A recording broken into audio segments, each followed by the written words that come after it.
This is a Film Stories original podcast. We made this. Hi, I'm Frank Spotnitz. I produce The X-Files, and you're listening to The X-Cast.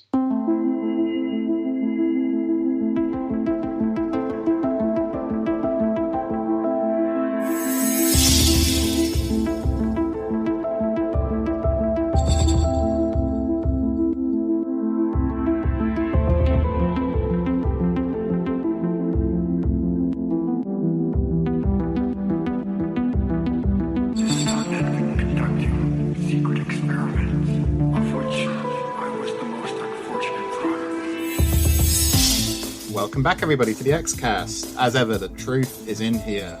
I'm your host today, Carl Sweeney, and thank you very much for joining me for this podcast all about the 13th episode of Season 8, Manum. And I'm delighted to be joined for this one by a couple of people. First of all, Kurt North. Kurt, how's it going?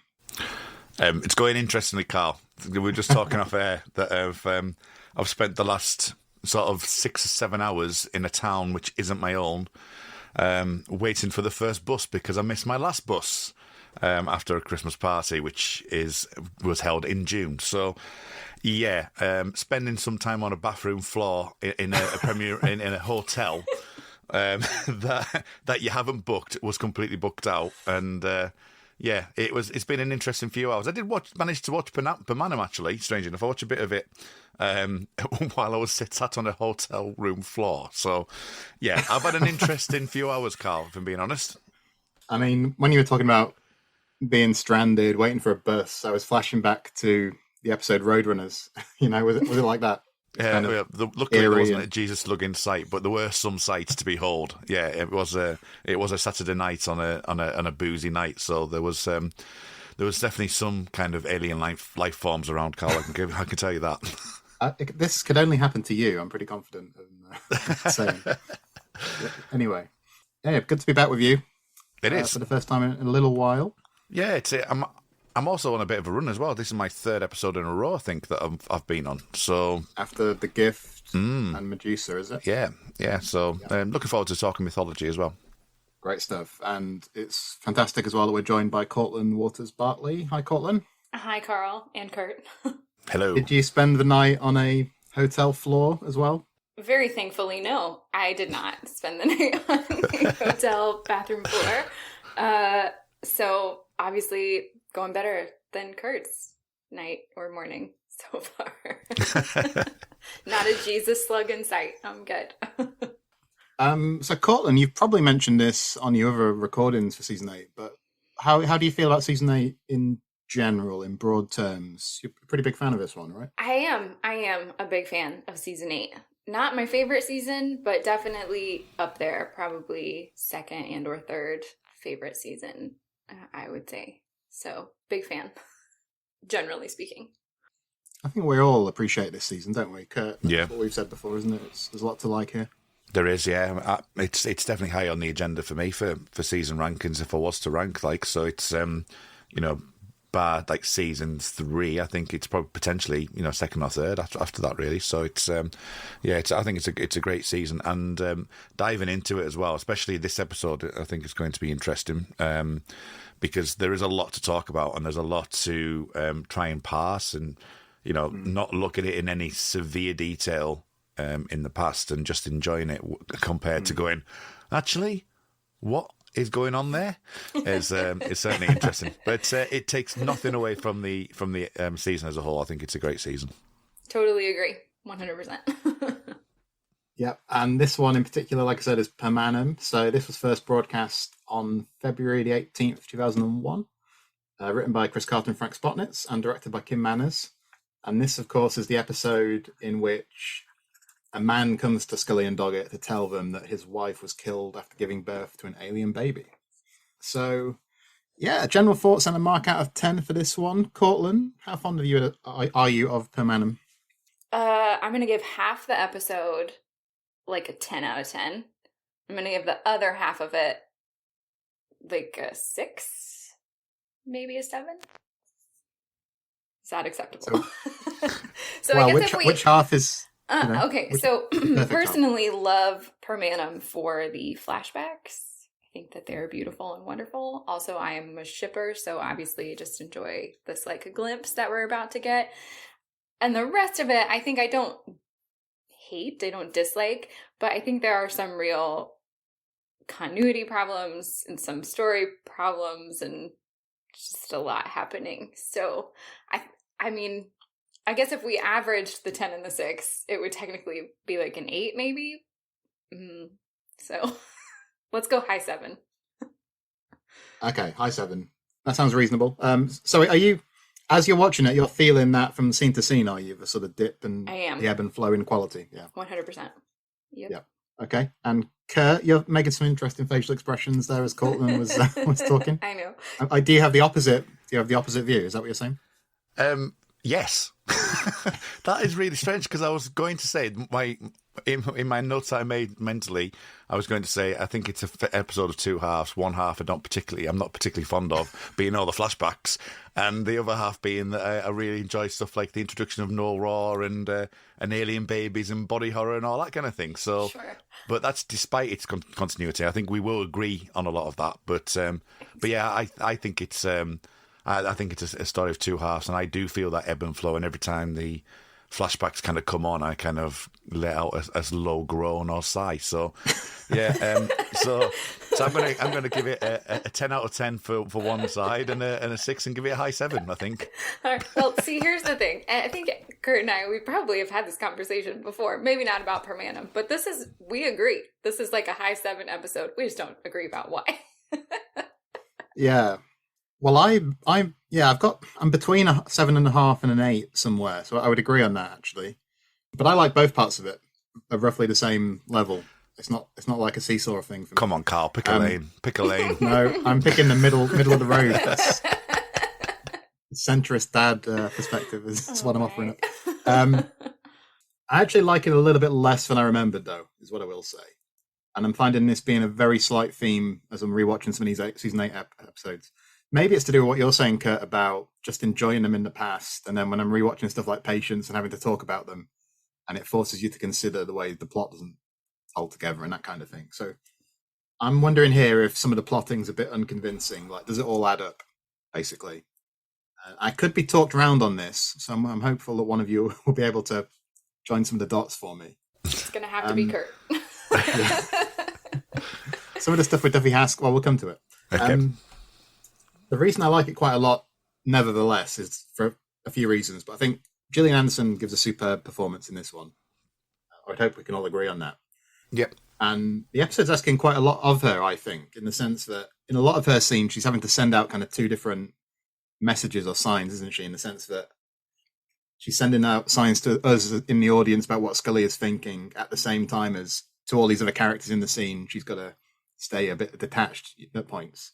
And I think that type of acting is quite difficult to pull off, that kind of expressiveness they're asking her to do here.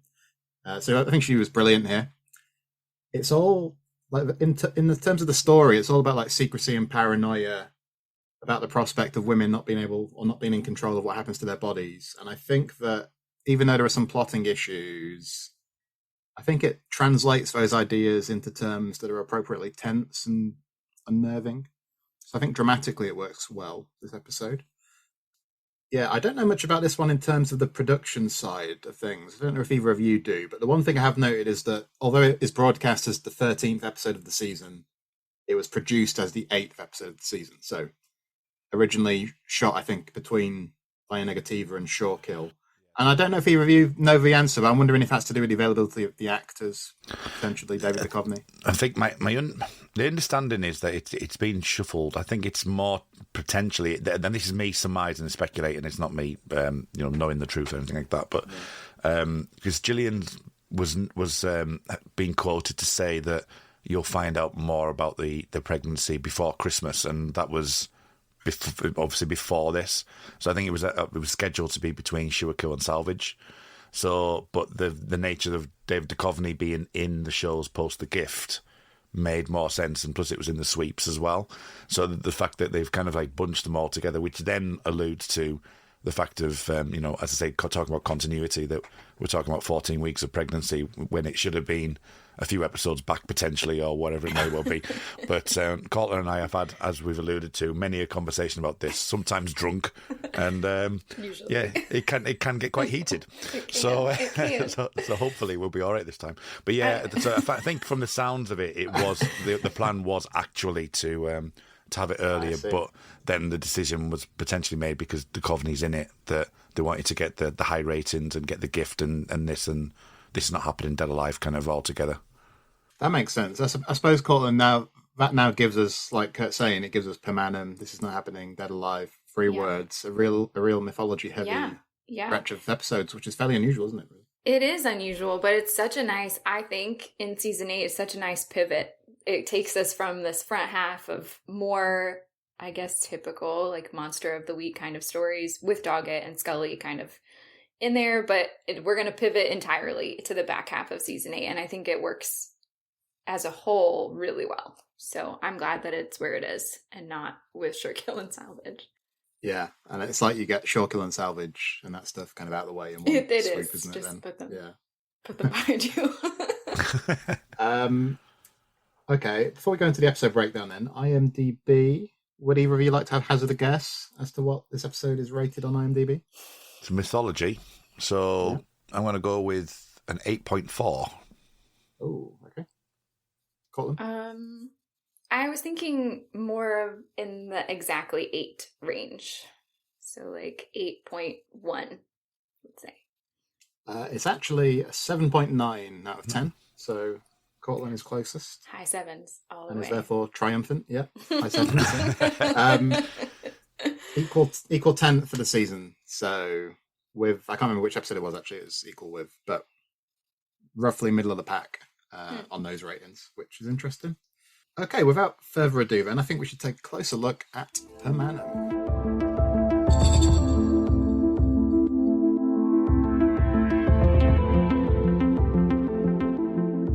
Okay, and we'll start as ever with a quick chat about the teaser. So, like a lot of teasers this season, it's quite effective and it doesn't really muck around, it's straight into it, isn't it? With this tight, sweaty close-up of the woman who's there. I think the first thing we've been tasked to discuss here by Sarah Blair is that, well, she wants us to discuss the fact that Anne of Green Gables gives birth to an alien baby. Kurt, what does that even mean? Do you know what? She's been saying that a lot, and I have absolutely no idea what she's talking about. So it's like, and she said, "You must talk about this," and I'm like, "Yeah, I spent 6 hours on a hotel room floor this morning, so I haven't looked into that whatsoever." And I'm like, I still don't know what you're talking about, Sarah. Sorry. Does anyone else know? Well, I've got the vaguest sense that Anne of Green Gables was it a mini-series, Colin, or a TV? Well, we looked it up right before we started recording because it turns out none of us knew what Sarah was talking about. But she has such confidence in the way she says it. She really did. We need to know, or we have absolutely know what we're talking about. And I'm like, right. No. Okay, so there is a Canadian miniseries, Anne of Green Gables, from 1985, which features the actress Emily Follows, who played Anne Shirley of Anne of Green Gables, and who, in this episode, gives birth to an alien baby. And I think that's as much as I know. I think we've covered it well. Sarah, I hope you're happy with our in-depth analysis. This is a mention. Yeah. Shout out to Anne of Green Gables. Yeah. It's quite a scary little teaser, I think. Obviously Duffy Haskell's there and then gets locked out of the room. And the alien baby, like we've said, which Anne of Green Gables gives birth to. It's quite effective the way, the cinematography takes on this like woozy feeling, doesn't it? And then that weird chirping that the alien baby makes is quite memorable, I think. What did you guys... Yeah. Oh, that's super weird. I thought it was weird. I mean, we don't know very much about the aliens. We definitely don't know very much that we can say for sure about the aliens, but that it would be born and like need suction and cry and like all of these that are things that are very human, I mean, maybe this is because it's a hybrid, right? We don't know what's happening, but super weird, but very menacing. Very menacing. Well, I would like to think that it's still the ongoing kind of section of Zeus storage from season 1's Erlenmeyer flask. That's the way I kind of see it, with it being Zeus genetics. Zeus genetics, is that what you mean? Yeah. Yeah. Okay, so you think they're interrelated? That was one of my questions, actually, is how much does this follow on then with the conspiracy as we've come to know it, do you think? Yeah, I think they've stripped it back significantly, and they're kind of just alluding to things and try to like simplify it in a lot of ways and just get rid of a lot of the baggage and, as I say, maybe the Zeus stuff, which is interesting when they go past. Hopefully, I won't get sued for this. When they go past part of the room and Zeus genetics, it's actually all Apple stuff. I noticed that, which was interesting. I was like, have Apple really allowed that to happen? So I was quite surprised by that. But yeah, I think, and obviously the MUFON and 731, NICE, all of that, the Ohio, with Duffy being the president and using his unmarried wife is interesting, because obviously how much affection did he really have for her? It just does sound like it was a means to an end for him. So yeah, I think they've tried to simplify it and strip it back, but also maintain that kind of eeriness, and as you say, the body horror and the baby kind of illusions, rather than just being an alien. Is it a hybrid kind of thing?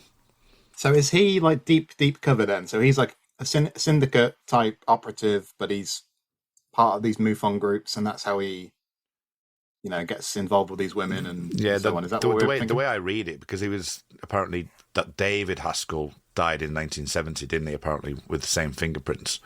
Right. It's and then we see him again in Essence, don't we? So the fact that they're dealing with the as I say, the Zeus genetics, the Erlenmeyer flask kind of aspect with the original genome, I think that for me seems to be the position that he's in. And obviously being the president of Ohio MUFON group gives him that kind of insight to that group. Yeah, I mean, I think he would have, access to the people, and people would trust him, or, know of him. I guess. Yeah, some kind of operative. I was just wondering, and I think it probably is possible to explain it satisfactorily, but in this opening then, when they lock him out of the room, but like in later scenes, we see that he's in touch with the doctors and things like that. So was that for the benefit of the woman, but they're going to kill her afterwards, aren't they? Is it just a kind of a narrative sleight of hand so that we don't suspect him too early? Yeah, I think it's the benefit for the audience, isn't it? I think. It seems, but then again, you don't know how much the other people in that room know as well. Yeah. Well, they're about to know a lot. Yeah, they're about to know a lot. They're going to see this alien baby. It's a need-to-know basis. You know there's an alien baby, but you don't know about Duffy Haskell. So, I guess, yeah. Apart from Dr. Lev, obviously. Yeah, maybe this is a ruse for the other people in the room, or even the other people in the wherever they are, clinic or hospital or wherever. But in all seriousness, it's just for the audience. But there you go. Sure. I mean, one of the things I wanted to just point out about that teaser, which I liked, was, like I said, it starts with that tight, sweaty close-up of the woman. So it's not like we even get an establishing shot of the hospital or anything. It's like straight in there, and it's quite disorienting and claustrophobic, which I think this whole episode is in a lot of ways. So I like that. After the credits, then we're with Scully looking at that ultrasound. And I quite liked this little scene. So it's the music from Within and Without is back, of course. And it's kind of a return to the slow pacing from those episodes, isn't it? It gives us a bit of time to think about Scully's perspective, or to share her perspective. Looking in the mirror, placing their hand on her, what will become her bump, I suppose. And it seems notable that she's all in dark clothing. So she's thinking, isn't she, about how long can she keep this a secret, I suppose. This whole thing's about secrecy, Cortlan, isn't it? And that sort of thing. Yeah, I mean, I think, this whole moment, and Scully's theme in season 8 is so... I mean, it's such an emotional, musical cue that takes us back to, Within and Without. But I think the whole idea where we slow it down, we go back into Scully, it really reminds me of her, of All Things, right? In All Things in season 7, this is exactly what happens to Scully, is there are these slow motion moments. And I mean, this is obviously not shot in slow motion or anything like that, but comparatively, it is slow. And so it's like a real, it's like a pause, right? These are life moments that are happening. Yeah. I think Snow scores this in that way with Scully's theme, is that Scully's theme doesn't have a tempo. It does have a tempo, but there's no rhythmic element to it. It's all kind of pedalled and, they're just singular chords and stuff like that. So just to give you that ethereal kind of slow moving, there doesn't seem to be any propulsion in the rhythm at all. It's and I think that's part of the reason why it does feel that slow. Yeah, it's very, very contemplative, isn't it? Definitely. Okay, so what stat were you saying, Kurt, about the timeline earlier with the 14 weeks? So what is the issue here with continuity then? Don't ask me the question. I don't have a calendar by my side. I just watch the episodes. Cortlan, can I defer that to you? Sure. Well, I tried to have a calendar by my side, as I think many people have probably tried to have a calendar for season 8, and it is basically impossible. It's basically impossible to have a calendar. And probably on purpose, right? The episode is not going to tell us when this is. Why would they tell us when this is happening? But yeah, 14 weeks, that's the biggest clue that we have to like when this episode is placed in time. And it's just all very confusing because, right, this is February, but we found out that Scully was pregnant last May.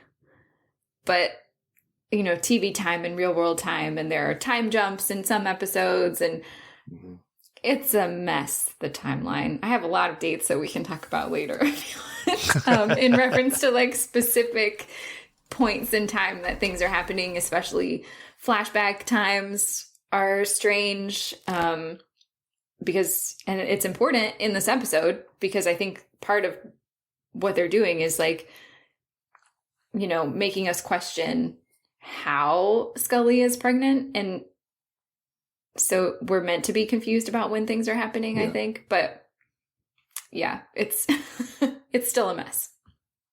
So you're saying it goes beyond the point of it being intentionally confusing to being actually muddled and unintentionally messy. Am. I am saying that. I'm absolutely saying that.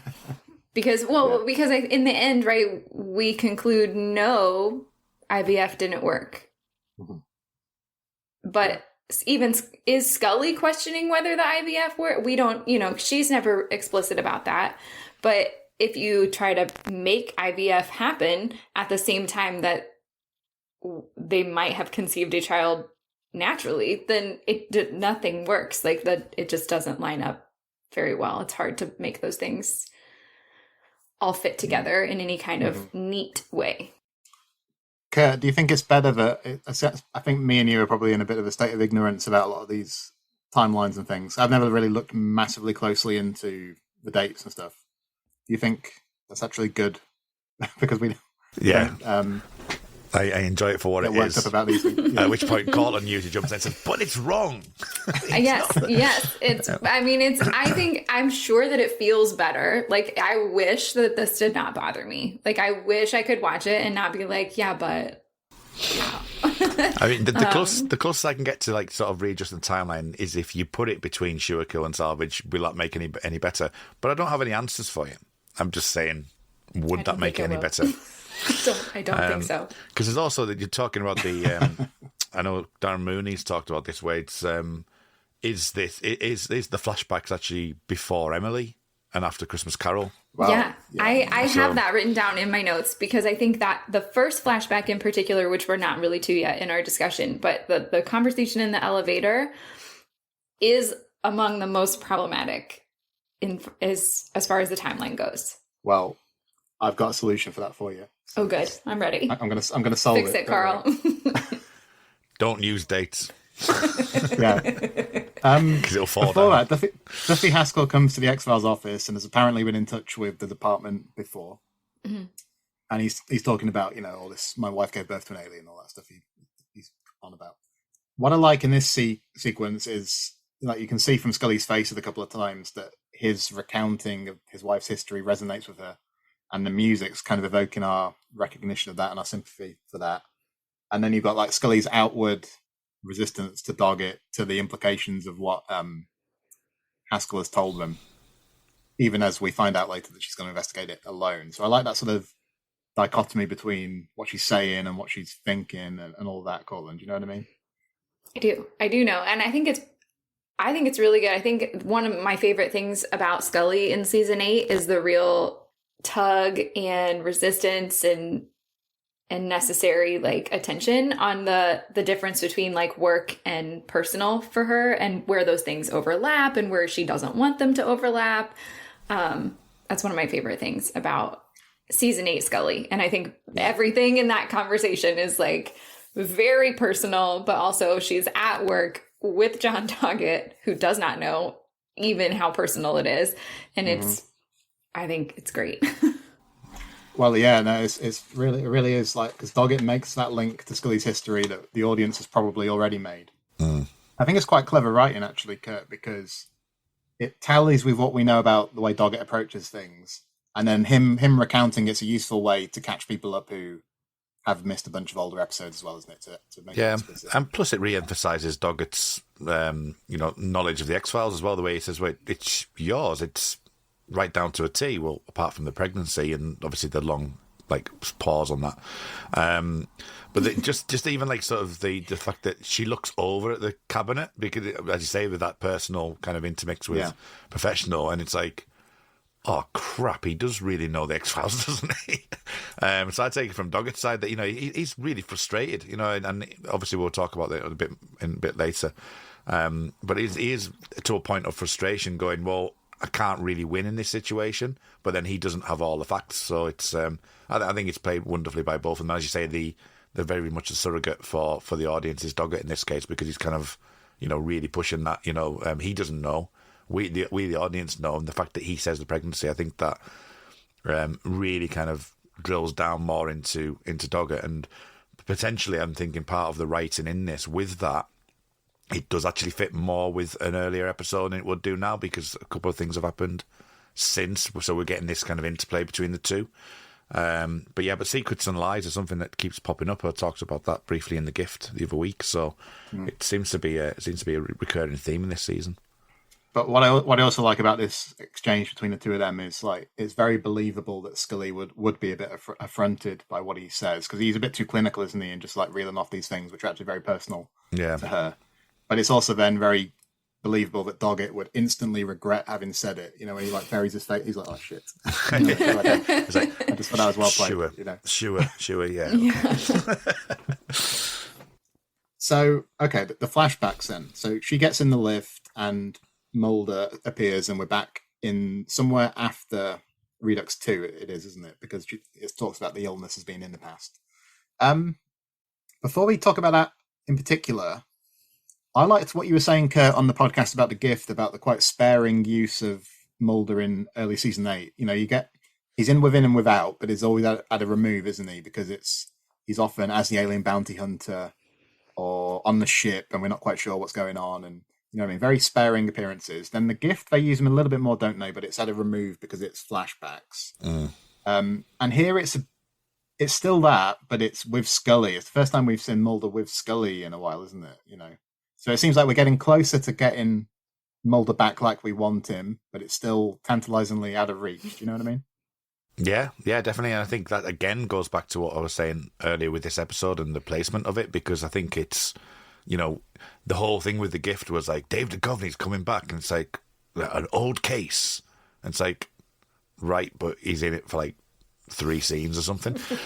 So it's obviously playing on that. And as you say, the build up to, and then especially the build up to what happens in, This Is Not Happening. The fact that they are seeding this in, starting to build him back up is good. I don't necessarily like Mulder in this episode, to be honest with you. But I just think he's a bit of a wet flannel, if I'm being honest with you. But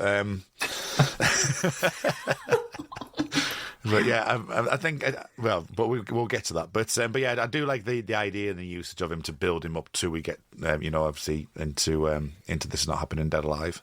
So Cortlan, what's your take on this first flashback then, and in what ways does it shatter continuity, like you were saying? The problem here in this particular flashback is we have this conversation where Mulder is revealing to Scully. Well, we should back that up. First, Scully is very vulnerably revealing that she is barren and doesn't want to be. And then Mulder very helpfully says, "Yeah, I know, by the way." And I have this vial of your ova like in a freezer somewhere. And so that is a huge revelation in this flashback. But it just doesn't fit very well with the scene in Emily, where he also reveals that, yeah, he knows. And so does Scully. Like in that scene, he specifically says to the judge person at the kind of adoption hearing, he says, not only does he know, but Scully knows. Scully has known for some time at that point in the hearing. The only thing is there's no mention of the ova in Emily. And so if you try to put those things together, it's just hard for it to all be a revelation both times. It shouldn't be. It's confusing where that flashback could fit in the timeline, either before or after. It's a confusing conversation. So I don't know. Do you have ideas? Yeah, I do have an idea in a sec. Okay. Kurt, how do you reconcile it like yourself? Me? What do you think? It's a faux pas. Get on with it. By not thinking about it. Yeah, by not thinking about it. Good advice. Thank you. So a faux pas from the writers. So do you think they've forgotten, or do you think maybe they haven't forgotten, but they're sort of saying, well, we need to get this information in, even if it contradicts what happened a few seasons ago, and that's a price that's worth paying. Do you think that's... I think there's probably that, yeah. I think it's it's an easy way to go. The problem I have with the scene is more, and again, talking back to Duchovny and Mulder, is just the fact that he's just generally just like not there. And yes, there might be illusions that, he's had this brain disease or whatever, but it just... Not yet, though. Well, but the fact that he just doesn't do anything, he just kind of like, your ovum was taken, and and then that's him in the entire episode, and that really bugs me because it's more like defeated, and it doesn't fit well with the character. It seems really strange. I don't like it. I'm gonna push back just a little bit because the scene is not about Mulder. It's not about Mulder. It's about Scully. I know, but what it's like, for me, Mulder is so normally so empathetic to things that he just doesn't. He seems out of character for someone who's been told this by someone he absolutely adores and loves, and she's telling him all this information, and he doesn't really react in the way I'd expect him to react to support her. That's the way I see it. So you wish there was more of it then? I would like to see more of Mulder, yeah. Okay. Of the Mulder we know, yeah. To support Scully in that. Okay. I don't know. I kind of like the fact that this is a Scully-centric one. So I think him being a bit more subordinate. But you talking more about performance, though? I'm talking performance, yeah. I'm not talking like, in the narrative. I'm saying he's all, well, I hate to use this word because I don't think it's really kind on the actors to be, but he's kind of like dialing it in a little bit. For me, it feels like he's just not really there. And obviously, you've got the contractual stuff that he's doing, and there's a bit of like, could he have done more there? Is it enough for me? That's where I'm getting at. Yeah. So, but I totally get it. It's a Scully-centric story, and it should be. It's more the case of like in that physical flashback, it's not in character for me the way I see it. It is an odd conversation. Like it is an odd way to like have this major revelation that maybe is or maybe is not a major revelation, depending on when it's happening. I do agree though that probably we had to say all of these things in this conversation to remind people. It wasn't like Emily happened even one season ago. This 3 seasons ago, like a lot of time has gone by. And there are a lot of details to keep track of if we're going to follow the rest of this episode through. But I think I don't mind his performance at all, Kurt, but I could see where, especially compared to Scully, who is, I think, very emotional in all of the flashbacks. Maybe I could see that. Yeah. Okay, so the way I take these sequences is that they're subjective projections that are playing out from Scully's perspective. So I think the fact, for example, that the first one starts within the same shot as Scully in the present day. So she walks into the elevator, and then the camera moves to the right, and then Mulder walks in, and now we're suddenly in the flashback. Okay. So I think what that's saying is we're very closely aligned with Scully's subjectivity here. And there are other similar techniques and things that point to that later in the episode, like when Doggett turns up and she's just kind of stood there and she's in this kind of reverie almost. I think it's fairly easy to believe that we're seeing things as she remembers them and that her recollection is not exact and that she may be conflating discussions that may have happened separately within one particular memory. And I think one of the themes of the episode is that our perception isn't always spot on, in terms of who we trust, what we take to be the truth about a person, that kind of thing. So in some sense, maybe that fits quite well with the overarching theme. I don't know. I think the way they're visually presented points to that. It's not like it's a flashback where it pops up on screen like 2 years ago or something, which makes it a bit more authoritative. It does seem a bit more to me that it's closely entwined with what Scully's thinking subjectively. Don't know. Does that carry any weight, do you think? I can get on board with that. Absolutely. I knew you would like that because it fits quite well with things like your triangle theory, isn't it? I don't dislike that idea. I think the continuity points are always going to bother. Like they're always going to, for me, feel like little thorns. Like,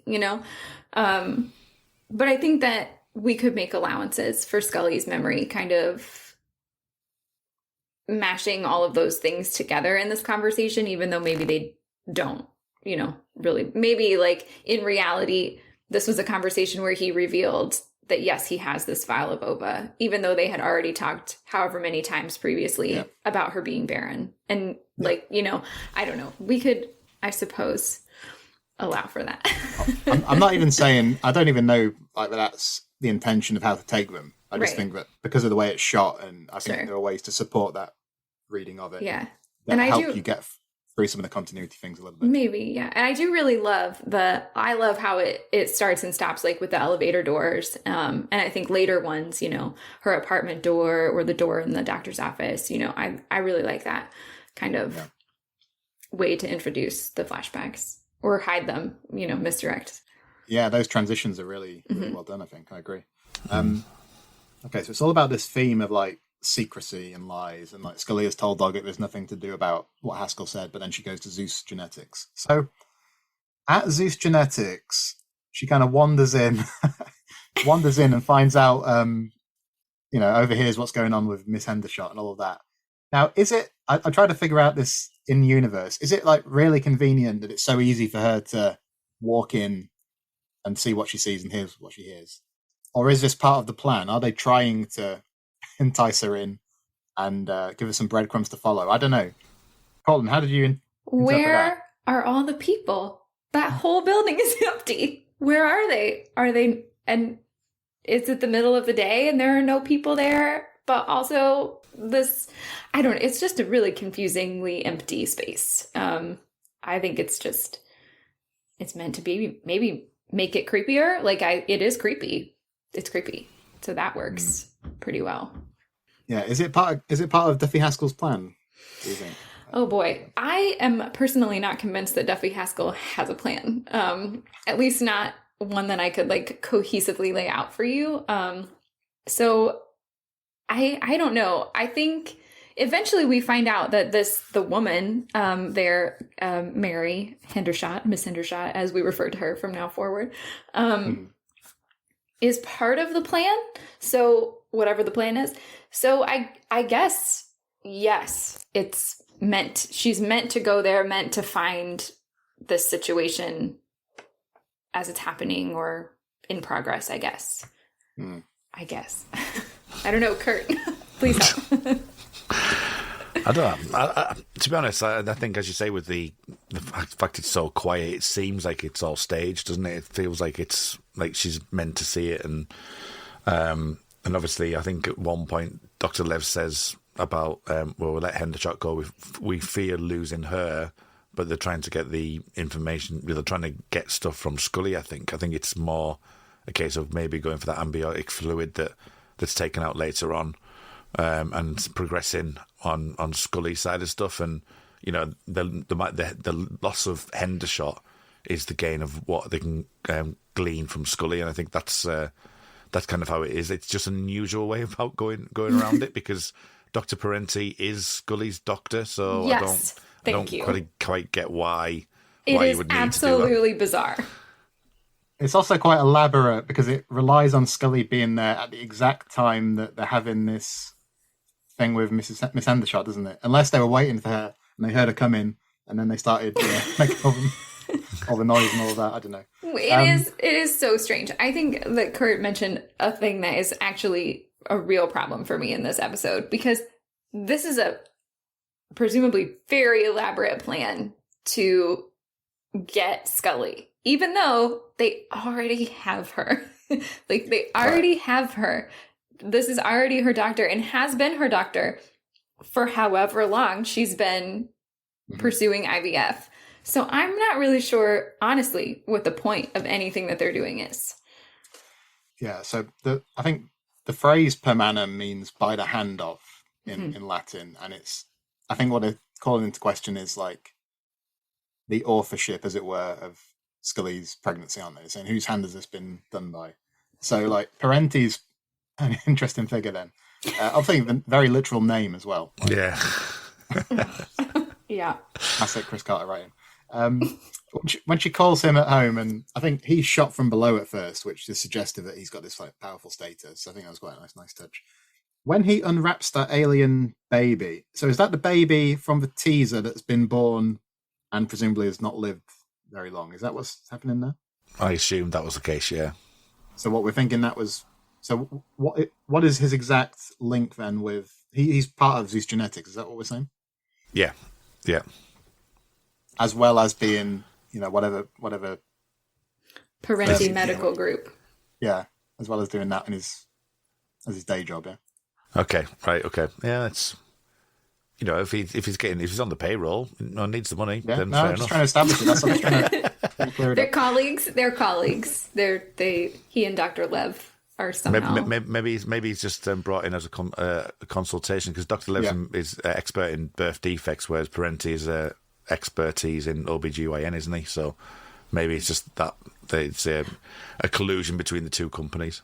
Well, the setting is odd too, though, because the room of fetuses in a jar is at Zeus Genetics, but then Dr. Parenti is there or has his own room of fetuses that, So there's some overlap there. I think we're meant to assume he's part of it. And we're not taking this as coincidental that he's Scully's doctor and is involved. We're saying that this has somehow been maneuvered into place, yeah? But he's obviously been her doctor for at least a couple of years, because the next flashback involves him, right? Yeah. So we're just thinking she's been kind of placed in this position somehow. Which, as we've said before, doesn't make any sense, because why are they trying to get Scully when they've already got her? They've already got her. Yeah. Well, I think so. This is an instance where I have a date for you, because when Scully sits down at home to call Dr. Parenti, she pulls up his information on her computer address book, and there's a date in there. And the date in there is June 18th, 1999. So that is somewhere in between biogenesis and sixth extinction in terms of air dates. I looked it up because I was I don't know. Obviously June, wouldn't fit anywhere. But I was what would have been happening? Those things would have been happening on the show. So yeah, some time has passed. She's definitely been seeing him for some time. But that feeds in quite nice with the spaceship in Africa, then, doesn't it? Yeah, I actually think that part makes a lot more sense than the elevator part, for sure. In terms of what the ship has restored her fertility. Yeah. Is that what you're saying? Yeah. Or just that at some point in season 6 and late season 6 or very early season 7 is when she would have been pursuing, or they would have been pursuing IVF, either with or without knowledge of the spaceship and its potential effects. But I also think that it wouldn't have been hard, right? If they know that Mulder has this vial of ova, they, meaning the syndicate, which they do, right? They would know that probably. Then if Scully is taking it to various doctors, because she says she wants a second opinion to have them tested, Parenti just says yes. Whether or not that's true, he says yes, because then, boom, magically he's her doctor, because he's the only one that says yes. Yeah. Or the first one that says yes, I guess. I don't know. So I think that not coincidence, but definitely part of a setup. Yeah, and they would have access to, even just that aside, because of the type of work they're doing, they would have access to better tech and things like that right, as well. Right, So, that he's yeah. like the premier IVF person in, and so he says, yes, we can unfreeze these and they'll work. Boom. Yeah. So what happens in that flashback then is that Scully basically suggests that she has someone in mind as the father. We know that's Mulder, and that she just has to figure out how to ask him. I love her face. I love her face. Yeah. Just like, oh no. So this is these kind of scenes are the highlight of the episode for you, Cortlan. You said, yeah. So you like seeing They are, yeah. what was off screen, obviously, yeah. during the time when it's This supposed feels, to happen. Yeah. and I can totally understand why for some people like her, maybe this is completely not their favorite part, because this is like just personal now. This is just their personal stuff happening that would ordinarily be behind the scenes of any normal X-File episode. But yeah, I do like it. Yeah. But Kurt, you don't. And why is that? I wouldn't say I don't like it. I don't dislike it. I think it's perfectly fine. I just think it's probably exactly what Cortlan was saying, actually. It just seems to slow things down. And it's, understanding what's happening with the mythology kind of thing, and it just starts to slow the stuff down a little bit. And I think there's an element of frustration in the fact that they are keeping quite vague with the pregnancy stuff and who, how it's being put together and stuff like that. And it's getting to a point where it's like, well, do we really need to be going over this? Could we not have just been a bit more forthright with it and just get on with the show kind of thing, and and deal with the ramifications of whatever happened, rather than going, oh, is Mulder the father? But is he the father by IVF? Is he the father by, sleeping with her in all things? Is it this? Is it that? Is it the ship? I mean, you could still have those questions, but it just seems that they add an extra layer, which did it really need to have that extra layer in? And it just becomes a bit more. It becomes a bit too abstract in that, and it kind of slows the story down when we could be pushing it forward a bit more. Can I ask you both, in a broader sense, what you think about this whole period of Scully's character arc, I suppose, in terms of her being pregnant and so on? Because I think it comes up in our mailbag comments later that some people don't like this whole storyline, basically from Requiem onwards, and I think some people feel it kind of reduces Scully a bit as a character to bring things down to the level of her fertility, and a lot of people find that a bit stereotypical and therefore a bit of an issue.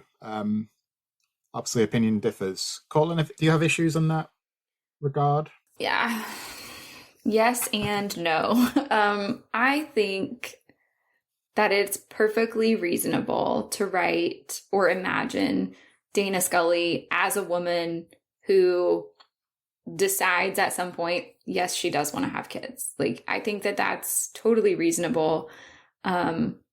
I think it is also reasonable to say that much of the story around her having her child in this season and even later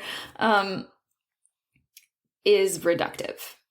So I think the answer is yes and no for me. I very much enjoy the story. I especially enjoyed the idea of the story. I think sometimes in execution, it just, especially watching now, 30 years later, is it the most successful way to tell it? No, probably not. Probably not. And I think it's also fair. I know which comment you're talking about in the mailbag. I think it's also fair to say that not all women would have that revelation at any point in their life. Some people do not want to have kids, and that's fine. Yeah. Well, I would also say yes and no. I think in the sense that I think there are aspects of it that are a little cliched for my tastes. Like, it's very, very common in TV and in film to have stories where men are defined by actions that are more individualistic. Like, what the man chooses to go and do is what the story is about. And a woman's action is often more related to events that are defined by nature, like having children. So I think even before you consider the specifics of this particular storyline, there's a decent argument, I think, that the fact that it exists at all is reflective of double standards that exist more widely in terms of gender. Having said that, I think the first part of season 8 in particular handles it fairly well. So I think it keeps the emphasis on Scully. It keeps presenting it in the context of her still being very active within the narratives that we see. And then I think there are times, like in parts of this episode, she becomes a little bit more passive, but it's part of this broader look at relevant themes, like the fear of subordinating your bodily autonomy to untrustworthy people, I think is a lot of what this is about. I think the issues that really arise are later on, where she becomes more passive and in ways that are not always as effective. So I don't know. Kurt, do you think of it in those terms at all, or how do you? Yeah, I mean, I subscribe to a bit of yes and no as well. I think the pregnancy storyline for me actually works quite well. Like you've mentioned, it's particularly in this episode as well, where you've got the kind of like the fear, the body horror aspect of the episode, the very personal nature. It puts Scully in that position, but it becomes really real and quite nervy, and it adds to the stress of the episode and the nature of the way the episode is going, and more broader. I think that the pregnancy stuff works. I do agree that some of the times the social normative of stuff, I've talked about this on different podcasts recently about, even like sort of from a male perspective, that some things are viewed as like, well, you have to have this way and this is the way the male would react and things. And I think that is telling that there is an element of that in this, that to bring it down to that level. Because you even get in this episode the very thing of like, well, we can't find anything of you being married at all. It's like, well, why would you want to bring that up? As somebody who isn't married, it's like you don't have to be married and have 2.4 children. It's not the case of for everyone, and that frustrates me in TV quite a bit. The fact that we do get down to those stereotypes, and and X-Files is maybe brushing a little bit with it as you get into later. And I think for me personally, it's more once William is born that it becomes more of an issue for me, that they just didn't know what to do with it. So right at this moment, I think part of the reason why I like season 8 is because of this. It's because of the very nature that by the end of this episode, that Doggett is fully invested in understanding why Scully needs Mulder back and wants invested in that and added as an added layer of complexity to it. So I think it's okay at the moment. But it does have, as you say, less agency when Scully's actually being carted around a little bit more. It becomes a bit more of an issue. But right now, I think it's good. Yeah, I think too. As we are watching, especially this sort of swing of episodes and comparing it to what comes before and what comes after, I think a lot about it in terms of Scully's personal objectivity, because in this episode, obviously her objectivity is completely compromised. She is making a lot of choices, and there's a lot of fear and vulnerability for her personally, that I don't think we're always used to seeing. Especially even if we think about in the earlier part of this season, we see some loss of, objectivity, especially within and without. But then she goes back to being the Scully that we know, who is investigating crimes and, doing what she has always done. And this is just not what happens. And that's just not what happens in this episode very clearly. And I think that also makes it really different and really hard. If you're someone who's really attached to investigator Scully, I mean, like I am, I think that does make it be like, what are you doing? What are you doing? What's happening? Yeah. And it means you get scenes here, like in Skinner's office, when they're talking about, when Haskell is there, and they're talking about his habit of writing these letters and all that. And it's like, whenever you cut to Scully, it's like she looks quite troubled, doesn't she? Yeah. And it's what I was saying earlier about her acting, Gillian Anderson's acting, is that encourages us to identify with her perspective, because she's signaling to us that she's troubled at the same time as she's trying to hold that back for the benefit of Skinner and Doggett and Haskell, who are in the room with her, and it's like I say, I think it's a really tricky acting balance, Kurt, isn't it? Because you push it too far one way or the other, and it kind of goes wrong. If she gets too remote, we don't pick up on how she's actually feeling, and if she's too overt, then we wonder why the other characters aren't picking up on it too. Do you know what I mean? It's quite an interesting balance in that. Yeah, I think it's really well done. The nuance, as you said, with that scene with Haskell and the earlier one with Doggett, where she is quite combative, and it is frustrating, but that's meant to be the point, and that's why it delivers it so well. Because there can be times when you watch a TV show or an actor do something, you get frustrated, and you're getting frustrated, and you just get more and more frustrated. But the way that Gillian Anderson plays it is that you're seeing those layers, you're seeing what she's thinking. You know her so well that she doesn't want to divulge this information to Doggett. She doesn't quite trust him yet, that kind of thing. And as you say, with the Haskell stuff, if anything, it's it makes the actor who's playing Duffy have less to do, because all he has to do is look at her on certain words. It's like, right, your direction is, when you mention this word, look at Scully. But because Gillian Anderson's played it so well, that's all he needs to do. He doesn't need to be a bit, because it is on the verge of comic book, just pulpy kind of like, it's someone with a baby, look at me, kind of thing. There is a bit of that going on, and come on, guys, come on, Skinner and Doggett, read the room. Well, that's the other thing about that whole scene, though, that is so strange. Like, so Duffy Haskell has been in contact with the X-Files, and actually Mulder has reported him to Skinner for being threatening and also maybe a liar, but everyone is just kind of going along with, I don't know, it's a strange scene. This is definitely the scene where I start being like, what is Duffy Haskell? Why is he doing any of this? Yeah. Because they already have what they need. He's infamous, back in 1992, 1991, right. And the term MUFON comes out, and, we see the things of 731 and Icy. They go, do you know what? There's a guy called Duffy Haskell in the Ohio branch. It keeps going on about alien babies, and I keep fobbing him off. But now MUFON's involved, so maybe I want to take him seriously. And then again later, when they find out that, hey, there are these hybrid children being grown out of stolen eggs, we're not going to check in with that crazy guy. We're good. Yeah. It's fine. Yeah. Retcon. All right. So another flashback we get to, don't we? So Mulder comes to answer Scully's request, and the answer is yes. That's a nice scene, Kurt, isn't it? I do like that, actually. I think that there is that for me is definitely more of a Mulder kind of sort of not quite sure that he's kind of going, how do I? Yeah. So I like that. I like the way that's played. Actually, I do think that's probably the best moment of the episode for Mulder. Personally, I think it's a really good moment. Yeah, I think it's nicely played. I also like the use of Scully's theme during that exchange, because then it's kind of like, okay, we always hear Scully's theme in the context of the pregnancy. This is Mulder saying he's going to donate the sperm.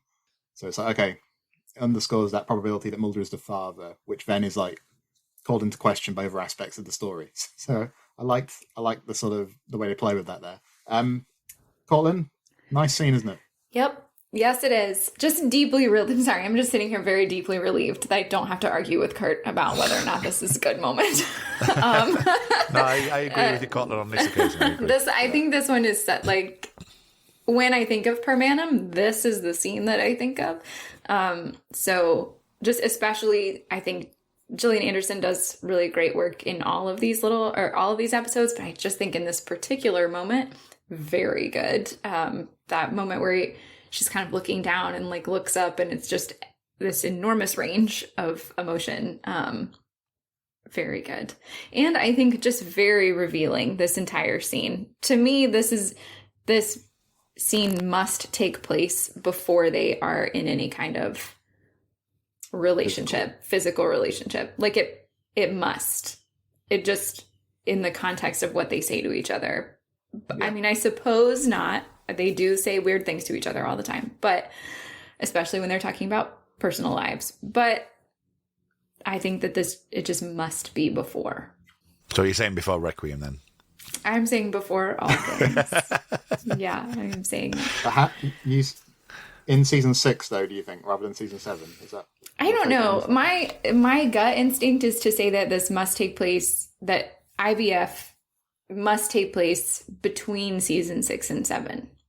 So, and that is kind of weird because of the way that 3-parter works. Mm-hmm. But I think that it must be after Africa, but before anything else from season 7. Right. Yeah, I mean, I think the way that it's filmed as well is it has almost that blue tint to it of season 7. Because the flashback feels like it, and the way that Mulder does feel like he's season 7 Mulder. And, obviously, like you say, talk about the interplay with, episodes like Thief and things like that. It's definitely before that. And because it just feels different. It does feel different. But there's one thing that I don't like about that scene. And it's purely like just something that I don't know why it keeps popping out to me every time I see it. And it's the lighting in the room because of their eyes, both of their eyes. And at one point, David Duchovny flicks his eye to the right, and you see the light just go ba-dumph, I don't know why it really kind of like takes me out just for that microsecond. But probably no one's noticed that, and no, I didn't. I've ruined everyone's enjoyment of that scene now. No, impossible. It's probably happened in loads of things. It probably happened in loads of times in different episodes, but just on that particular moment, for some reason, I'm looking directly into both Gillian's and David's eyes. I'm going, yeah, look at the lighting rig there. It's just, I don't know, wait, I don't know. Maybe it's just me. I didn't notice that. When you said it was something you didn't enjoy, I thought you might be about to mention Mulder's basically one-liner about, hey, at that part I'm a pro, or whatever. But I like that moment because it's such a touching exchange that it seemed very Mulder to me that he would... That's very Mulder. It is very Mulder. To move on from that, yeah. Yep. He knows what he's doing. He's expert. He knows what he's doing. Oh my. Yeah. Then Scully... So Hendershot turns up shortly after this, right? So apparently led to Scully by Haskell. Right. And that leads to Scully wanting to take an immediate leave of absence from work, which I don't think I ever questioned this before, but going back to rewatch it, I'm wondering, is this leave of absence thing really a bit unnecessary? Because it seems like that falls by the wayside very conveniently later, doesn't it? Yeah. And it seems like almost they could have just taken off in the middle of the night and not officially called it a leave of absence just yet. Do you know what I mean? Well, how thing seemed odd to me.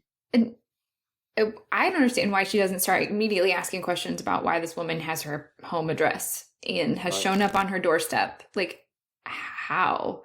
And I guess run off in the middle of the night. I'm not sure why she feels like she has to tell Doggett anything about that. Yeah, so also, how do they end up going to the army hospital as well? That's what that bothers me a little bit too. But because you've got the events are Duffy says to Hendershot, go to Scully's apartment, and then Scully in the middle of the night decides, I'm going to leave the FBI for a couple of weeks, but it's only going to be inducing somebody for 12 hours. And then, I don't know, it doesn't, and then they go to the army hospital, which, I don't know, I'm confused at that bit. I don't quite get why the leave of absence thing comes in. Does Duffy Haskell say that to Mary Hendershot, or do they just, they say that, they had that phone conversation, but where, Duffy Haskell and the doctor are talking, they're like, well, time to cut her loose. Do they tell her where to go? Well, Duffy would, because in if you think about the perception of Duffy is that he's part of the MUFON group.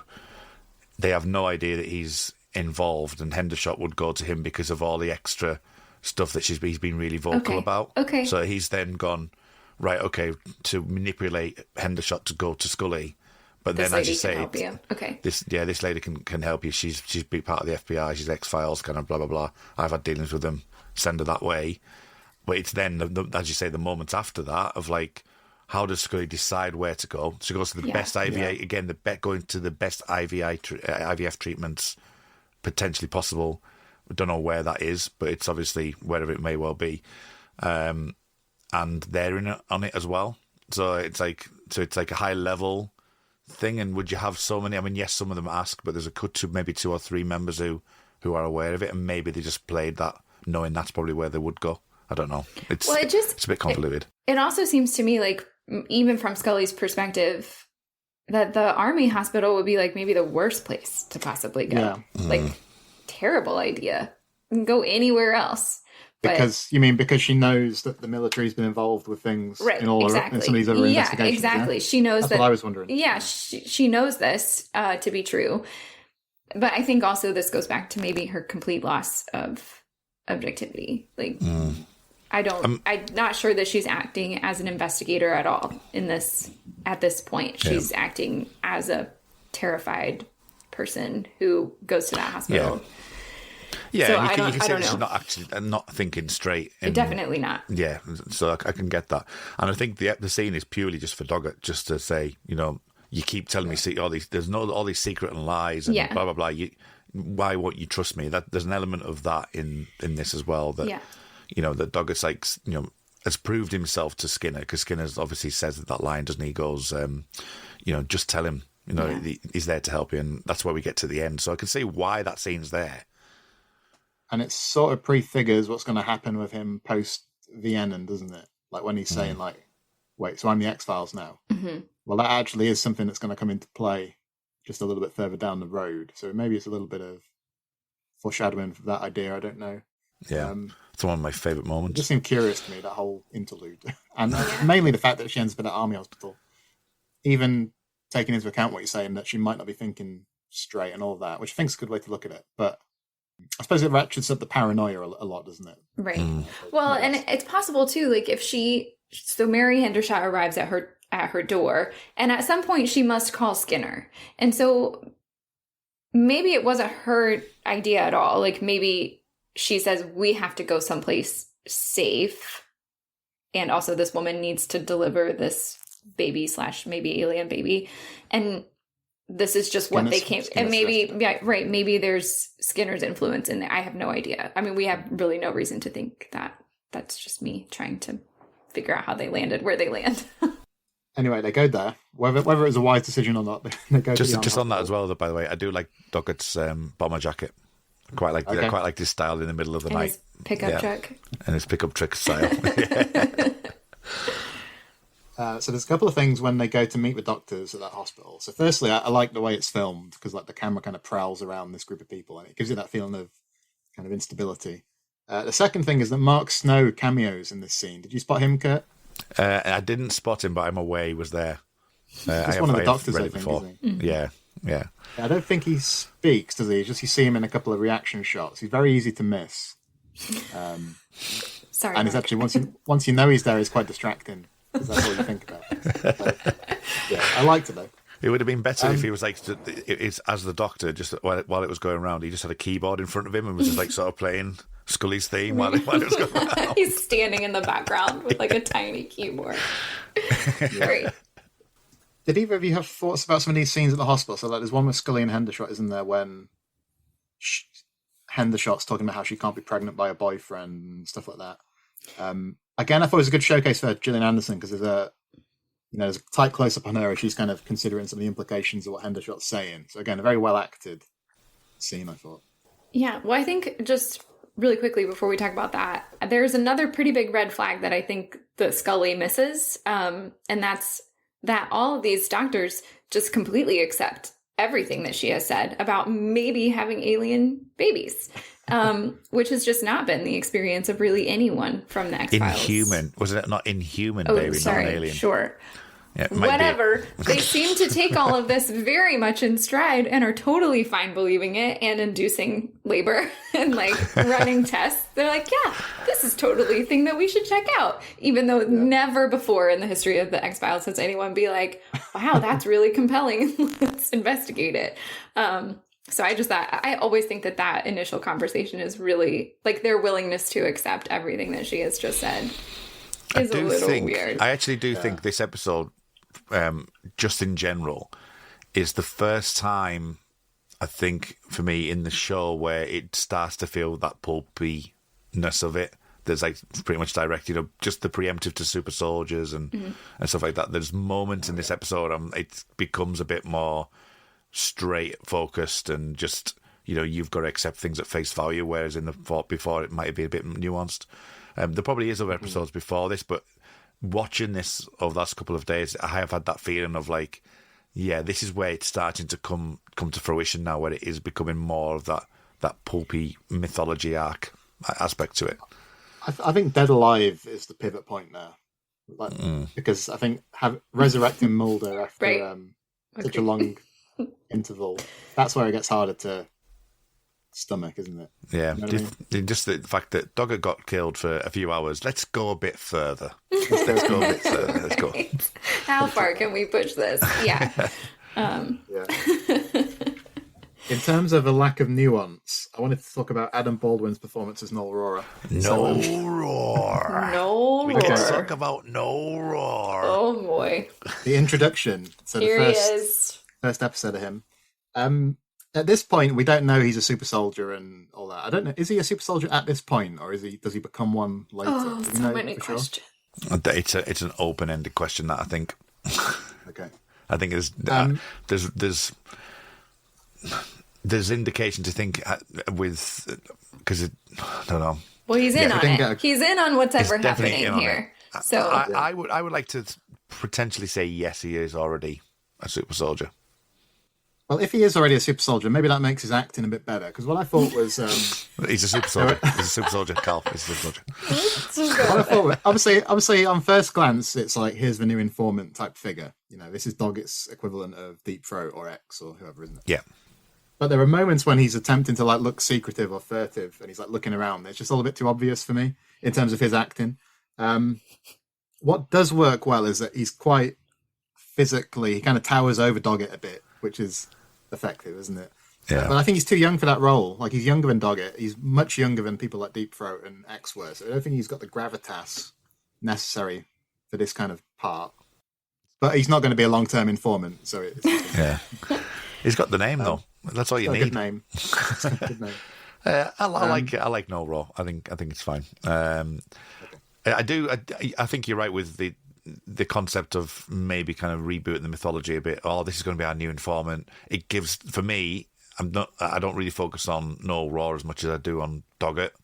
That it's more, for me, the way that you bring in Doggett into the story, that, you know, by the end of this episode, he's going to know Scully's situation, that we've brought in an element where you've got somebody who Doggett can rely on and, or we think can rely on, and have those moments later in the season where with Noel Raw. I think it's good to have an element of his past, his military background instilled into the X-Files, because up until now he's got likes of Joe who comes into the basement later on, who was the buddies, his friends and stuff like that, but this gives him a way into something that that is believable from Doggett's perspective, that he would have these kind of military friends and people in high places that he can ask questions of. But yeah, I think Adam Baldwin's maybe not the strongest of actors. You know, he does brilliantly in Chuck, but that's a completely different story and a different type of show. But yeah, it's I think overall, and the one thing you mentioned there, Carl, is definitely the way I always see this episode of, like, he is a big boy.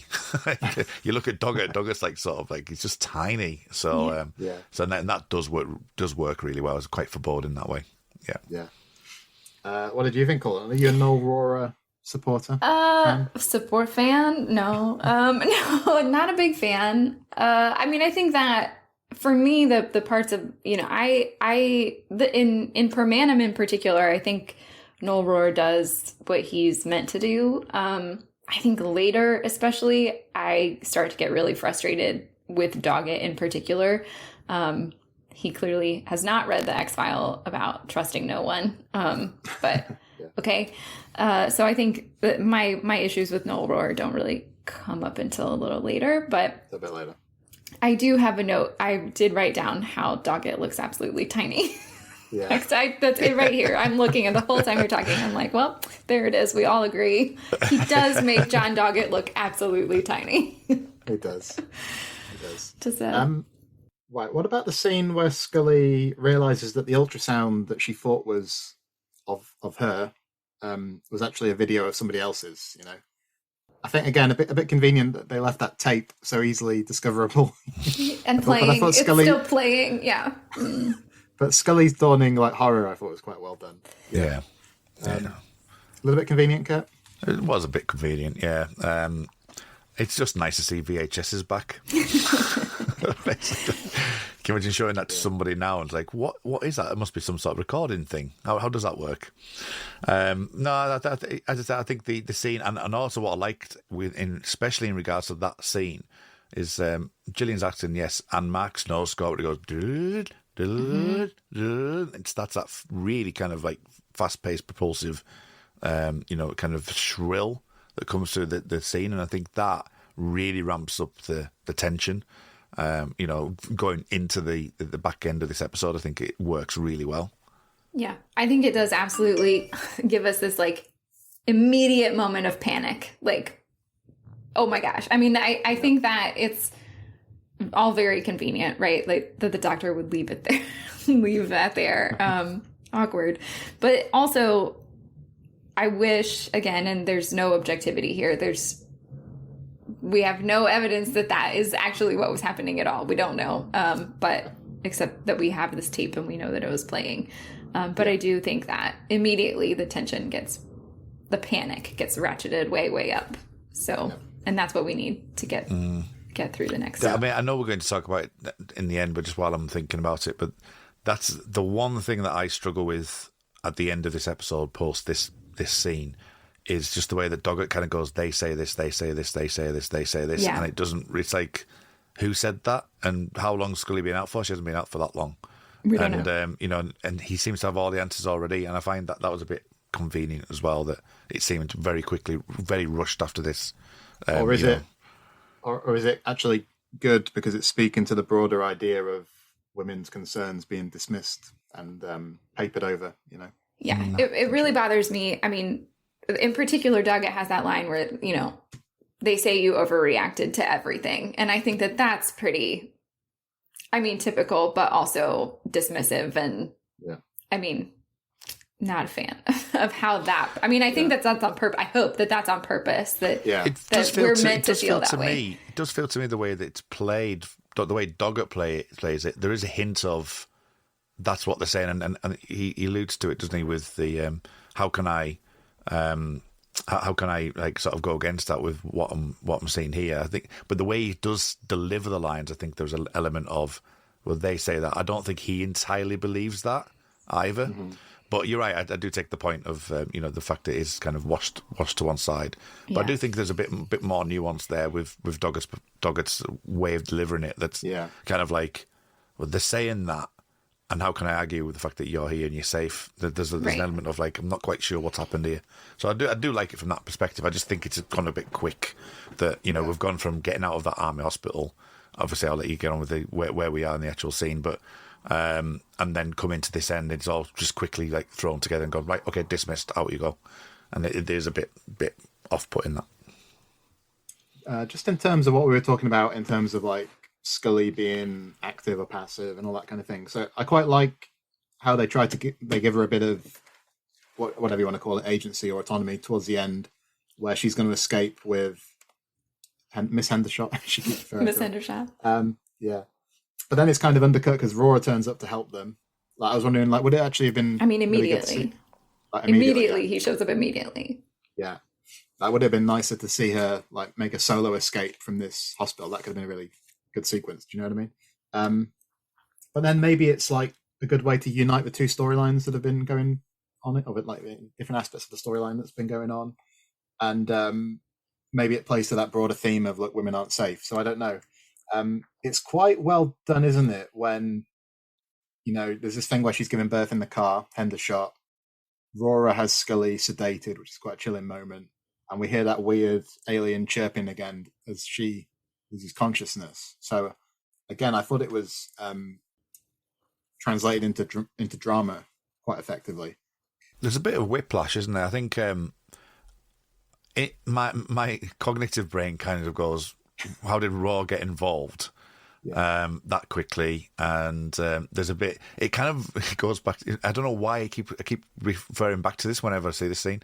It's when Spender realizes, when Spender realizes the full nature of the world, and he calls in to protect his mother and things like that, and he actually gets, and it's like Spender sent him out and blah blah blah, and to protect Cassandra. I think it was protect Cassandra at that point. It always reminds me of that. But I think if he had more of an explanation of like Raw's been sent out by Doggett, because there's not, it's not clear whether or not that's happened or not, but I think that's by design, because this is the whiplash of, oh my God, no, Raw, we've just seen him with Doggett. What's he doing there? Why is he there? And I think the whiplash is designed that way, and I think it's effective from that point of view. It leaves thousands of questions at the end of the episode, but I think for the actual scenes themselves, like, it works quite effectively. I was just going to say, Cortlan, because like I said, is this kind of thing where Scully's active, then she's passive, then she's active, then she's passive. So like when she gets him to stop the car, that's quite a good moment for her. But then almost immediately afterwards, she's sedated. But yeah, what did you think about this scene in general, I suppose? I think part of what frustrates me about how this plays out is that ostensibly Scully has already learned this lesson where she left John Doggett in the dark and jeopardized her life and her child's life way back in Roadrunners. And yet, once again, we are here. And I think that the exact same thing has happened where there are too many moving pieces and she has not given all of the information to everyone, which is her prerogative. But now we are once again in jeopardy because of it. So I actually kind of think, and all of this would have happened off camera, I actually think we should have some questions for Walter Skinner about how he did it, because he's the person that has the most knowledge of what they're both doing, you know? And it, to me, it feels like, well, John Doggett shouldn't have had to explain to Skinner that, hey, this is maybe a conspiracy of doctors and you shouldn't let her be with doctors. Like they should have already known that. But instead he just chills out in his office late at night. I guess. I don't know. We don't know what he's doing. And I do actually, I think I wrote down in my notes that scene in the car. Noel Rohr literally sedates Scully and says, this is for your own good. And that is the exact justification that he gives to John Doggett later. And that John Doggett uses to say, you're here, you're alive. Like, it must have been for your own good. Kind of wiping under the rug how really in that moment, like, it's very clearly not for her own good. He's, you know, preventing her and like restraining her and maybe hurting her. I don't know. It's not, that part is not great. As far as the Scully in jeopardy, passive versus active. Although I think that she is being very active and just being very thwarted by, I don't know, the patriarchy, maybe. Okay, so Scully comes to... We talked a little bit about the scene already when Doggett is there. I think I'm still getting hung up on what the whole plan was. You know, Scully at one point says, it was all planned, you know that. From the moment that man walked into our office, we were used to get at Miss Hendershot's baby, and now we are being used to cover it up. And Kirk, I need you to explain that for me in simple terms. I'm just going to remain silent. I'm some trouble with that. Kurt, we're counting on you right now. Because at the moment he walked into their office at the beginning, they still sort of had a bit of control of Miss Hendershot, didn't they? Right? So yeah, but I think you've got to put into perspective that's what Scully believes, not what what actually happened. But so why is she saying that? Because I think it's a bit of a Johari window. I think the fact that she does, for me, it's all about getting to Scully, not Hendershot, but she's not aware of that. Okay, which seems a bit strange. That you know, in that, because you'd think because of the condition that she's in, but she's still brought up on Hendershot, and that's why they were saying we might lose Hendershot, but you're gaining Scully. So I think for me, it's the fact that Scully's not realising it wasn't about Hendershot at all. It was about her. Yeah, I think that is an odd point for me at the end of the episode. It doesn't seem, as far as we know, like Scully is at all concerned about her own amnio or results or where that has gone. You know, there's no follow-up for any of that. And that does seem, I think, odd for Scully not to question that she does focus so much on Miss Hendershot and like at the end there. I mean, not that we shouldn't be concerned about her, but it does seem weird to me that she doesn't ask, you know, beyond like, am I okay? And is my baby okay? Where is that amnio? Where did it go? It's the magical disappearing amnio. Well, does the concern come in at the very end, though? Because obviously we get that last flashback with Mulder and the fact that the IVF attempt didn't take and the forehead kiss, and he says never give up on a miracle. But we dissolve to Scully in the hospital holding her stomach. So how do you read her look there? Is it the look of concern? I thought it was quite a hard expression to read, actually. It's kind of a fascinating ending, isn't it? Because given what Mulder's said and, the fact that it's placed right at the end of the episode, on one level, maybe that's a bit reassuring. And at the same time, it's impossible to feel reassured because of how apprehensive we should feel after everything else that's transpired. And I think we're supposed to feel those contradictions, aren't we, at the end? I think that's what they want us to feel at this point. They don't want us to have clarity just yet, if ever. So, yeah, I don't know. I don't know. How did you interpret the end of the episode then? Like Scully, what does Scully's look say at the end there? What is she thinking? Is it concern? I don't know. I really don't know. I don't know. I think it's never give up on a miracle is as I say, it's like it hasn't been really sort of implied up until that moment. So they're talking about this whole IVF stuff, the issues and the concerns that we might have for Scully and what she might have been through. But then to add this curveball in to say, well, actually, it didn't take, and it is a miracle, and is there alternative suggestions?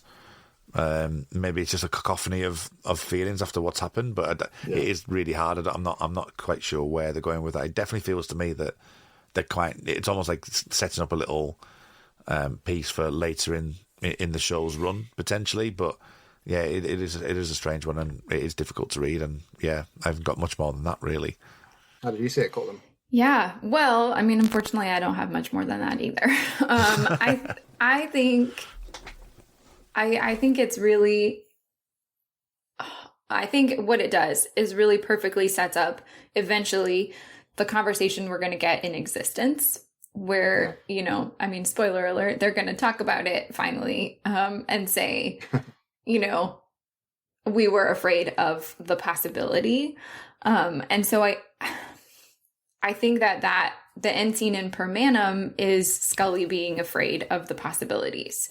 Like, I don't think that we are given any, and I don't think that Scully is given any concrete evidence to suggest that it is either definitely her miracle baby or definitely not her miracle. I think it's, since we don't know what happened to the magical amnio results, we're given no concrete information about that. So I think that it's supposed to feel like scary and hopeful. And that's normal. That I think is what, I don't know. I don't have children. I've never been pregnant. But I think scary, hopeful is like an appropriate mix of emotion. Yeah, I suppose if you think about it in essence and existence as well, that we've got the whole Billy Miles aspect to it, haven't we, where they're chasing them towards the end and, they want to see the birth and things like that. So I suppose it's the beginning of that, really. But yeah, it's an intriguing one because they will have to go after Duffy Haskell, in essence. Spoiler alert. So more of Duffy Haskell. Duffy's not finished yet. Not done. He will be finished in style, but he's not finished yet. Something to look forward to later in the season, isn't it? My question, I know this is going to be quite a random one, but what accent does Duffy Haskell actually have? Because the way he says cat is like cat. I didn't notice. I honestly, I did not notice his accent at all. Yeah, his accent's really great to me. I don't know why. I don't know where he's meant to be from, but maybe we'll get answers to that question. I guess. I don't know. All right, both. I think we should head into the XCast mailbag and see what our listeners thought about Per Manum.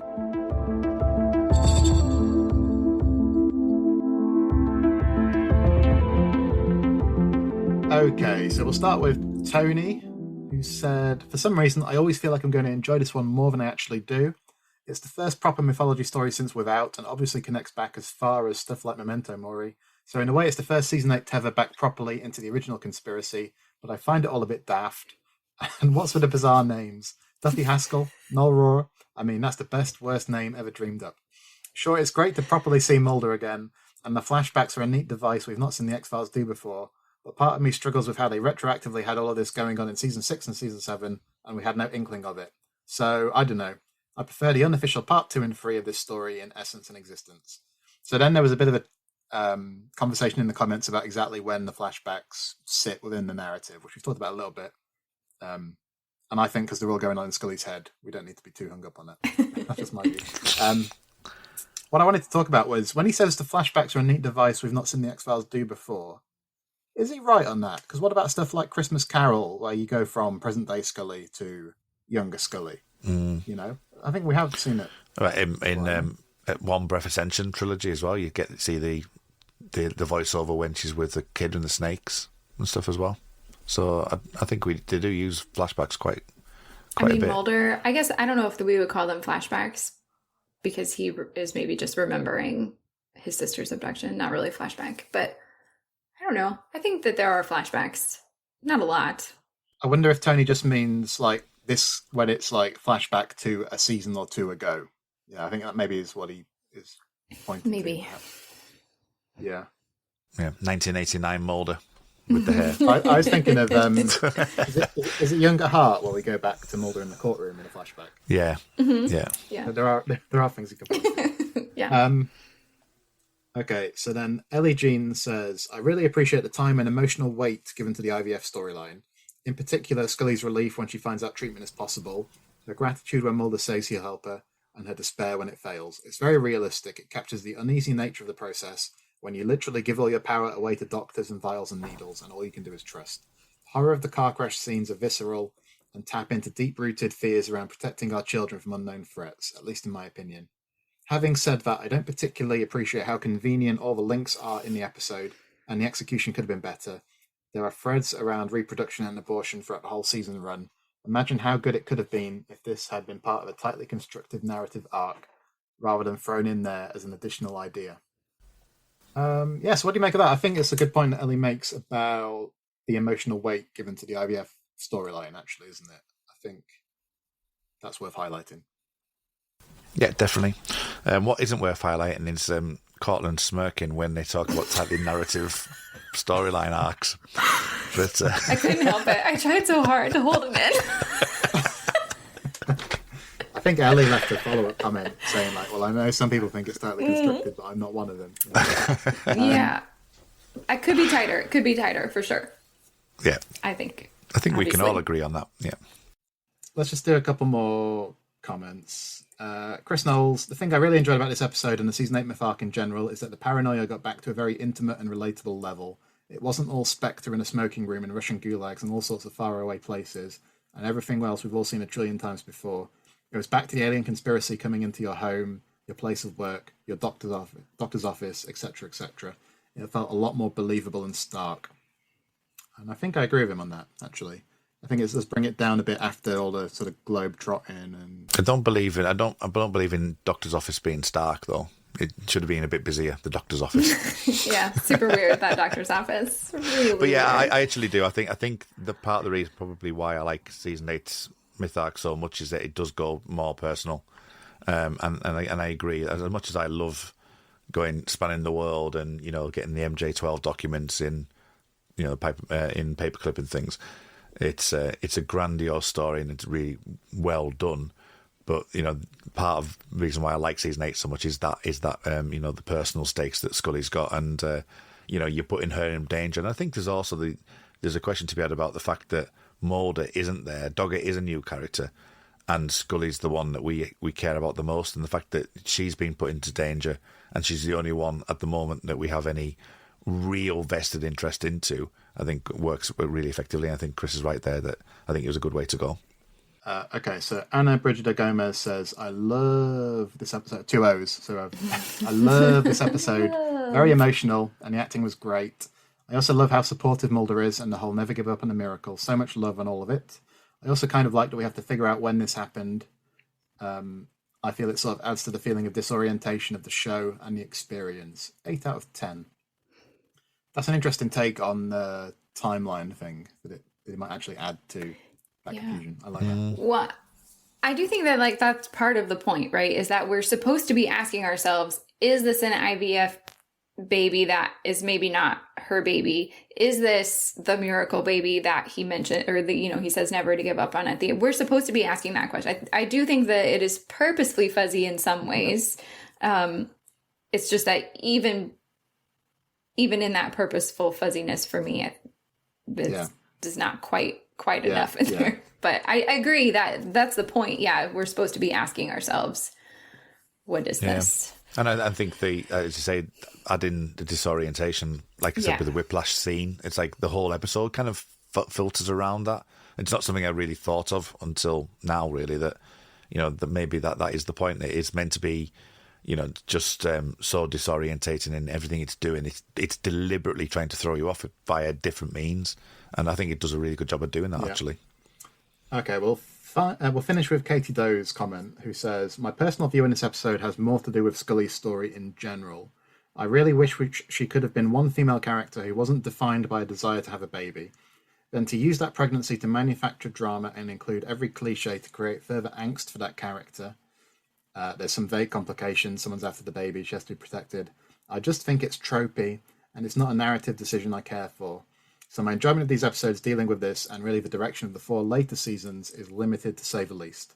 And I suppose we've talked a little bit about that, haven't we? And I can certainly see that now, more than I was able to maybe see in season 8 back in 2001. Yeah, I think it is. Yeah. I think it is tropey. And I do think that there are lots of moments where you kind of are wondering, like, are we just torturing Scully because we're torturing Scully? I think that I think exactly what she's, especially things that she's mentioned where like, oh no, there are vague complications that just conveniently remove Scully from via negativa, right? I'm pretty sure that's what she's referencing. Where it seems like unnecessary, and I think it's totally fair to, I am a childless woman and there just aren't that many out there in terms of TV pop culture, More now, though. More now, for sure, than there were when this was happening. Yeah, and it still happens. For spoiler alert for Blacklist, that Blacklist had a powerful, strong woman who had this like nature with a potential father, if not maybe a father. Was he a father? That kind of storyline, and they were doing so well, and then all of a sudden she got pregnant, and it's like, oh, right, okay, and it's like you don't need to go down that route. And it's not to say that you can't have good stories about pregnancy, pregnant women. I think it's just saying that the prevalence of that kind of story is prevalent. The thing. Yeah. And from this story perspective, like I said, with this issue is that, as I say, at the time and even now, I don't mind it. I think it's good from a viewpoint of watching it as a drama. But I totally get the concerns with it, and it is interesting that I think it was in Darren Mooney's review that Chris Carter was thinking about doing something like this when she was pregnant back in season 2. This was potentially something that he had in the back of his mind for then, and then obviously has retconned it or redone it for this rather than having her abducted. It was a case of, right, okay, let's do that story arc we might have done in season 2. Yeah. So it's intriguing from that point. But I think, as I say, the storyline at the moment for me is fine. It just becomes really problematic later. So that's the issue I have for it. And just on the end of Katie's comment, she says, "I was going to rewatch the episode to make more specific comments since I'm a little rusty on the finer points, but after the news of today, I couldn't handle any more rage-inducing content." And what she's referring to is that she sent us that message on the day the US Supreme Court overturned Roe v. Wade. And like Katie, I think that was pretty appalling. So anyway, just for context. Right. So any final thoughts, either of you, on this episode or anything we've touched on really before we start to wrap up?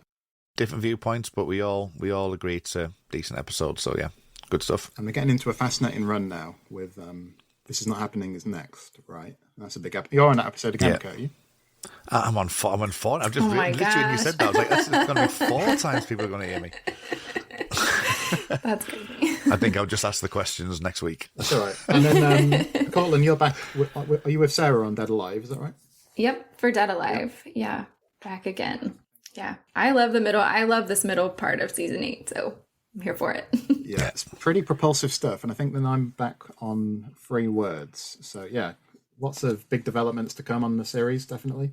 Cortlan, where can we find you online if we want to see what you're up to?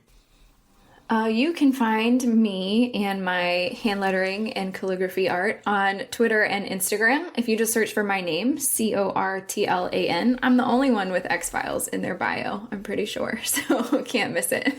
Okay, great stuff. Okay, so Kurt, what are you up to these days? How many podcasts are you involved with at the moment? I'm not entirely sure, if I'm being honest with you. I think the main focus is obviously this one, and I've just finished the Make It So podcast with Star Trek Picard, and I think the probably the one that's going to be on there more likely is the Red Dwarf podcast I'm on, which is Shipwrecked and Comatose, which is you can find at Red Dwarf Pod. I've also dipped my toe into YouTube. I've set a YouTube channel up as well, which I'm looking at various different pop culture stuff like Star Trek and Westworld and things like that. So you can find me on there as well. I'm not quite sure how to find that just yet. Just type in R. Moldrake because it's that new. I've only done like 3 videos and I haven't got. So wait, these are reaction videos, right? Is that what it is? There's going to be a bit of everything. I've got some ideas down the line that I don't want to necessarily mention just yet because I don't know if they'll come off. But I've got some ideas for covering a particular favourite TV show of mine. I'm potentially going to react to some Westworld episodes that come to fruition over the next few weeks at time of recording. And and I've done some Star Trek Strange New Worlds, and I might do some Star Trek kind of video, quick 20-minute review kind of things, and maybe some reactions to like trailers and things like that. But it's very early days in there. I'm not quite sure how it's all going to factor in, and even if I want to continue doing it. But I'm enjoying just getting used to getting my face on the screen and talking at it. So, anyway, you'll find anything that I'm doing on Twitter at R. Moldrake. It's the best place to find me if you need to see what I'm up to. But yeah, I'd like to give myself a challenge on occasion. Yeah, good stuff. Well, I watched the first reaction video you did, and I appreciated that because I think a lot of people who do those videos get really over the top, like acting shocked at things, and you know what I mean, getting very excitable. And I appreciated that you were very level by comparison. So well done. Yeah, I'm not. You're not going to get any. Oh my God, it's Valkyrie. Then I'm not watching them. No, I'm just kidding. I'm just kidding. you get more. That's Tessa Thompson. She plays a character which I don't remember the name of. Get a lot of that. Yeah, just unedited. Just Kurt as you see him. That's what I'll do. Pure Kurt North. Okay. All right. So I'm on Twitter at Carl Sweeney. I'm in the X-Files Basement, the XCast podcast fan group as well. So those are the main places to find me. You can find the XCast at the X_cast on Twitter, and find us on, like I say, on Facebook and on Instagram. But yeah, that's all for this week, listeners. So until next time, always remember, trust no one. Elsewhere on We Made This. We dig music. This is evidence enough that I was kind of scraping the bottom of the barrel. Particularly because your initial choice was from 1986. It was on a 1978 playlist. People that do year-based playlists need to calm the fuck down and check their facts. I mean, granted, I am a person that's done a year-based playlist and I need to calm down and check my fucking facts, which is fine, right? Yeah, that's fair. But, like... Or you can just do what I do and like just say, no, it's a compilation album that was released in that year and I'm definitely going to do it. I can't do that because he...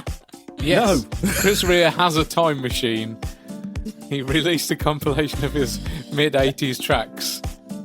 But you know, earlier. The weird thing is, so yeah, we switched this one out quite late on in our preparation for the last podcast, night. And it made fuck all difference to any of our notes. A dream given form. A Babylon 5 podcast. On a science fiction heavy TV series, I'm not sure how much you can push the boundaries that way. So I think it has to be in terms of storytelling, in character, in progressiveness, I think. And kind of looking back at Sense8, I think that's a good way of going forward. So what are your thoughts kind of around the idea of the CW network being a network to pick up the Babylon 5 reboots? I don't know whether it's the right one or not, in all honesty. And with the recent kind of announcement that CW is being sold, which is why the pilot script's not been picked up.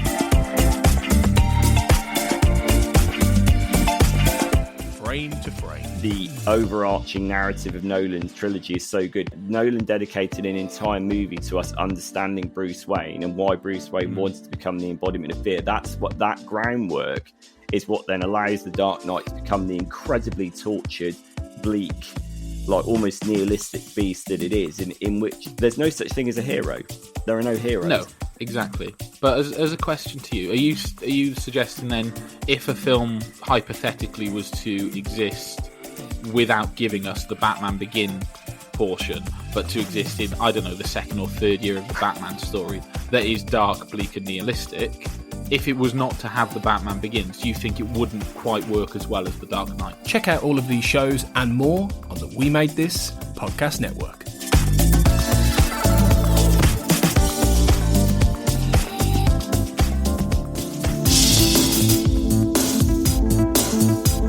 The X-Cast, an X-Files podcast, was created by Tony Black and is produced and hosted by Carl Sweeney, Sarah Blair and Kurt North. You can find the podcast on Twitter at the X_cast, on Facebook by typing in the X-Cast, and in our group, X-Files Basement, the X-Cast podcast fan group, and on Instagram at the X-Cast pod.